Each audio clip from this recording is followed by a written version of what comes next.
So what are the implications of the death of Hugo Chavez, particularly for Venezuela? I'm joined here in the studio by the editor of Latin American newsletters, Jonathan Farmer. Jonathan, how much does the revolution of Hugo Chavez for the last 14 years rely on him being there? Can it survive without him? It can survive without him, but it's going to be very difficult because Chavez was a great unifier. He had the ability to bring together a very disparate political organisation, Chavismo, this huge umbrella movement which incorporates left-wing ideologues. The military played a massive role in it. Back in December's regional elections, the military won half of the state governorships which were up for grabs, so they play a massive role within the PSUV, which is his ruling party.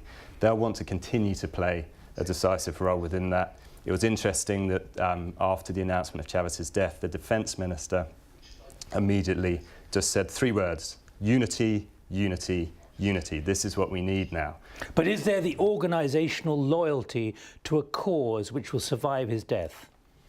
I think there is. I mean, primarily because he managed to develop these social welfare programs, social missions, which are the main positive legacy. And they're really embedded in society, are they? They're very deeply embedded in society.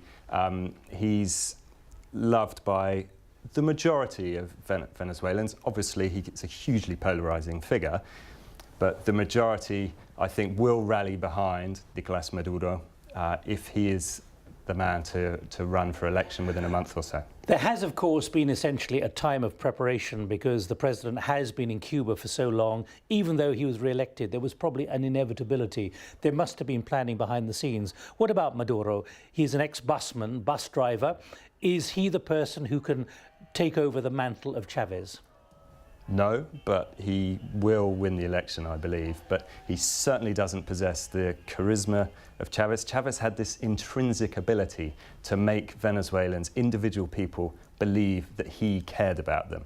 Now, there have been celebrations, fireworks from the middle class and upper class community who've very much been marginalised and targeted by Chavez. Will they become a more active political force against his successor or not? They'll certainly be encouraged because I think Maduro, assuming he gets elected, will have a much more difficult time of it over the next during his term. Can they organise themselves, do you believe? I think they can. I think they can, but primarily because they're going to be attacking Maduro on various fronts, which have security, for instance. There were 4,000 homicides in the year that Chavez came to power in 1999. That quintupled to 20,000 last year. That's a very serious issue he's going to face. Massive economic mismanagement. And of course, the undermining of democratic institutions in Venezuela.